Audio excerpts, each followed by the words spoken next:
ஆகாஷ்வாணி.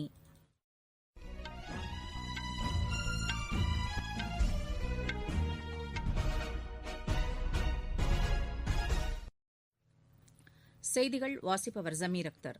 தலைப்புச் செய்திகள். எரிசக்தித் துறையில் எண்ணற்ற வாய்ப்புகள் உள்ளதாக பிரதமர் திரு நரேந்திர மோடி கூறியுள்ளார். மத்திய உள்துறை அமைச்சர் திரு அமித் ஷா இன்று சென்னையில் பல்வேறு வளர்ச்சித் திட்டப் பணிகளை தொடங்கி வைக்கிறார். கோவிட்-19க்கான பரிசோதனையின் எண்ணிக்கை 13 கோடியை தாண்டியுள்ளதாக மத்திய அரசு கூறியுள்ளது. சர்வதேச மீன்வள தினம் இன்று கொண்டாடப்படுகிறது. ஆர்லாண்டோ ஒபன் டென்னிஸ் போட்டியில் இந்தியாவின் குணேஸ்வரன் அரையிறுதிக்கு முன்னேறியுள்ளார். இனி விரிவான செய்திகள்.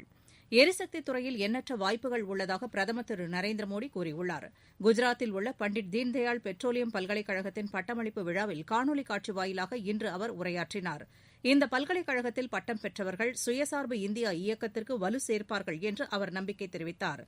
இந்த பல்கலைக்கழகம் எரிசக்தி பல்கலைக்கழகமாக மாற்றப்படுவதாகவும் அவர் கூறினார். இயற்கை எரிவாயுவின் பயன்பாட்டை 4 மடங்காக அதிகரிக்க இலக்கு நிர்ணயிக்கப்பட்டுள்ளதாகவும் அவர் தெரிவித்தார். கோவிட்-19 காரணமாக எழுந்துள்ள சவாலான சூழ்நிலையில் பட்டம் பெறுவதை சுட்டிக்காட்டிய பிரதமர், இந்த சவால்களை விட மாணவர்களின் திறமை சக்தி வாய்ந்தது என்று குறிப்பிட்டார். தெளிவான நோக்கத்தின் அடிப்படையில் மாணவர்கள் செயல்பட வேண்டும் என்றும் பிரதமர் கேட்டுக் கொண்டார்.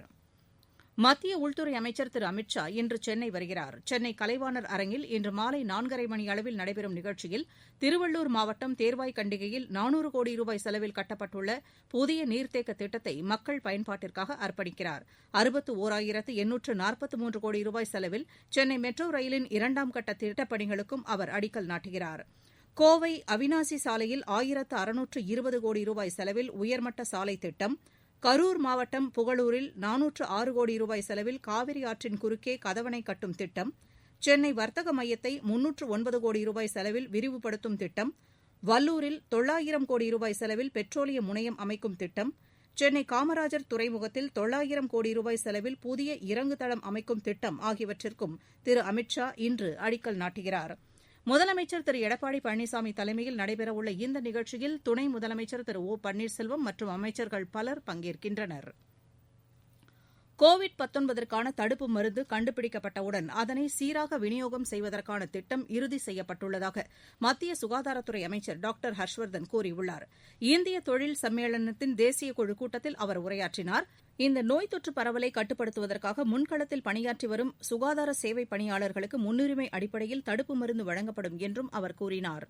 நாட்டில் உள்ள அனைவருக்கும் தடுப்பு மருந்து கிடைப்பது உறுதி செய்யப்படும் என்றும் அவர் தெரிவித்தார். மத்திய அரசு மேற்கொண்ட நடவடிக்கைகள் காரணமாக தில்லி தவிர இதர பகுதிகளில் நோய் தொற்று பரவல் கட்டுக்குள் இருப்பதாகவும் அவர் கூறினார். இந்த நோய் தொற்றினால் ஏற்படும் உயிரிழப்புகளும் நம் நாட்டில்தான் குறைவாக உள்ளது என்றும் டாக்டர் ஹர்ஷ்வர்தன் தெரிவித்தார். குறுகிய காலத்தில் இந்த நோய் தொற்று பரவலை கட்டுப்படுத்துவதற்காக தயாரிக்கப்படும் உபகரணங்கள் உள்நாட்டிலேயே அதிக அளவு உற்பத்தி செய்யப்படுவதாகவும் அவர் கூறினார். இதில் தனியார் துறை முக்கிய பங்கு வகித்து வருவதாகவும் அவர் தெரிவித்தார். இந்த உபகரணங்கள் இறக்குமதி செய்யப்பட்ட நிலையிலிருந்து தற்போது ஏற்றுமதி செய்யும் நிலை ஏற்பட்டிருப்பதாகவும் டாக்டர் ஹர்ஷ்வர்தன் கூறினார். கோவிட்-19 கண்டறிவதற்கான பரிசோதனை 13 கோடியை தாண்டியுள்ளதாக மத்திய அரசு கூறியுள்ளது. கடந்த 24 மணி நேரத்தில் மட்டும் 10,66,022 பரிசோதனைகள் மேற்கொள்ளப்பட்டிருப்பதாக சுகாதாரத்துறையின் செய்திக்குறிப்பு தெரிவிக்கிறது. கடந்த 10 நாட்களில் மட்டும் 1 கோடிக்கும் மேற்பட்ட பரிசோதனைகள் மேற்கொள்ளப்பட்டிருப்பதாகவும் அதில் குறிப்பிடப்பட்டுள்ளது. இந்த நோய் தொற்றினால் பாதிக்கப்பட்டு தற்போது சிகிச்சை பெறுவோரின் எண்ணிக்கை 4.86% உள்ளது என்றும் அதில் தெரிவிக்கப்பட்டுள்ளது. ஜம்மு காஷ்மீரில் தீவிரவாதிகள் தாக்குதல் நடத்த முயற்சித்ததற்கு பாகிஸ்தானுக்கு இந்தியா கண்டனம் தெரிவித்துள்ளது. பாகிஸ்தான் தூதரக அதிகாரியை சம்மன் செய்து வெளியுறவு அமைச்சகத்தின் சார்பில் இந்த கண்டனம் தெரிவிக்கப்பட்டது. தீவிரவாதிகளுக்கு ஆதரவு அளிப்பதை பாகிஸ்தான் நிறுத்திக் கொள்ள வேண்டும் என்று இந்தியா சார்பில் தெரிவிக்கப்பட்டது. ஜம்முவில் தாக்குதல் நடத்த வேண்டும் என்று திட்டமிட்ட 4 தீவிரவாதிகள் சுட்டுக் கொல்லப்பட்ட சம்பவத்தை சுட்டிக்காட்டி மத்திய அரசு இதனை தெரிவித்துள்ளது. இந்த தீவிரவாதிகள் ஜம்மு காஷ்மீரில் தாக்குதல் நடத்த திட்டமிருந்ததாகவும் இதனை பாதுகாப்பு படையினர் வெற்றிகரமாக முறியடித்ததாக எமது செய்தியாளர் தெரிவிக்கிறார். இதனிடையே ஜம்மு காஷ்மீர் எல்லைப் பகுதியில் பாகிஸ்தான் படையினர் மீண்டும் அத்துமீறி தாக்குதல் நடத்தினர். இதில் ராணுவ வீரர் ஒருவர் உயிரிழந்ததாக அங்கிருந்து வரும் செய்திகள் தெரிவிக்கின்றன. ரஜோரி மாவட்டத்திற்கு உட்பட்ட நௌஷேரா பகுதியில் இந்த சம்பவம் நடைபெற்றதாகவும் பாகிஸ்தான் படையினருக்கு நமது ராணுவம் உரிய பதிலடி கொடுத்து வருவதாகவும் எமது செய்தியாளர் தெரிவிக்கிறார். இந்நிலையில் அவந்திபுரா மாவட்டத்திற்கு உட்பட்ட பகுதியில் ஜெய்ஷே முகமது அமைப்பைச் சேர்ந்த 2 தீவிரவாதிகளை பாதுகாப்பு படையினர் கைது செய்துள்ளனர். நீங்கள் கேட்டுக்கொண்டிருப்பது ஆகாஷ்வாணியின் செய்தி அறிக்கை. கோவிட்-19ற்கு எதிரான போரில் நமக்கான 3 கவசங்கள்.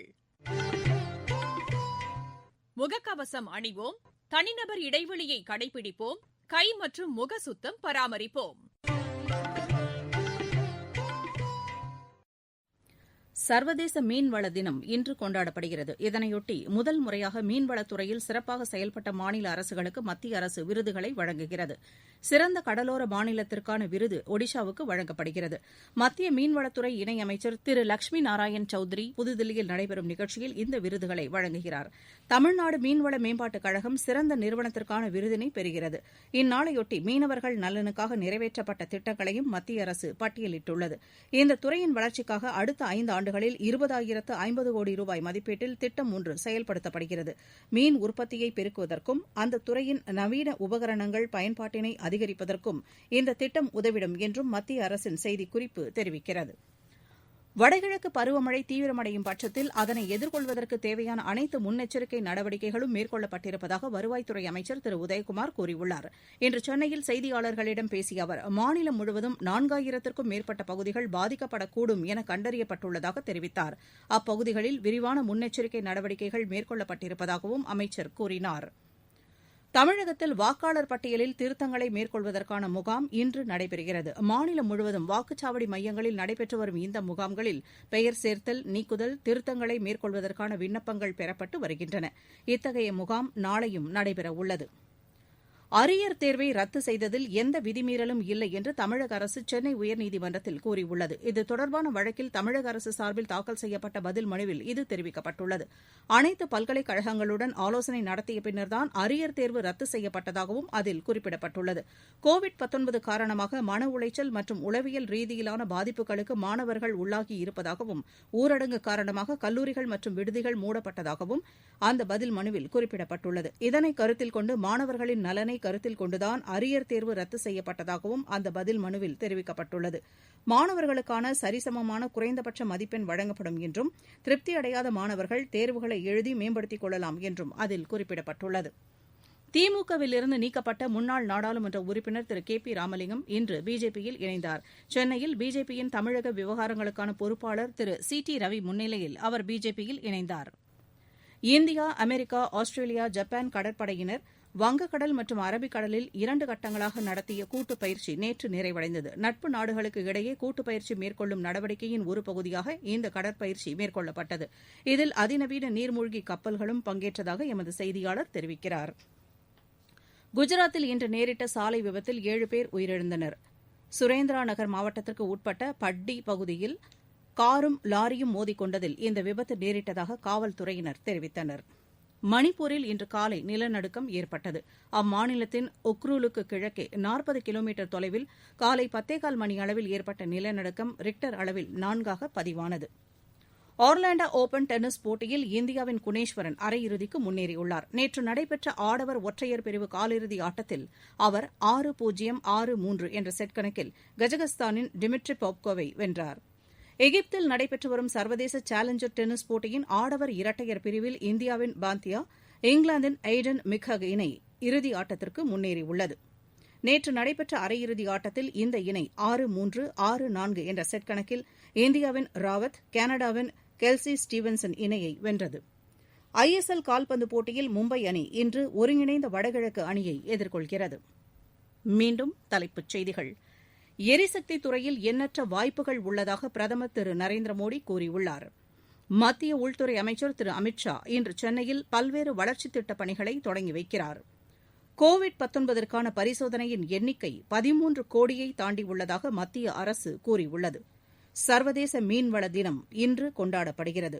ஆர்லாண்டோ ஓபன் டென்னிஸ் போட்டியில் இந்தியாவின் குணேஸ்வரன் அரையிறுதிக்கு முன்னேறியுள்ளார். இத்துடன் இந்த செய்தி அறிக்கை நிறைவு பெறுகிறது. எமது செய்திகளை உடனுக்குடன் AIR_News_Chennai என்ற ட்விட்டர் பக்கத்திலும், செய்தி தொகுப்புகளை all India radio news Chennai என்ற யூ டியூப் சேனலிலும் அறிந்து கொள்ளலாம்.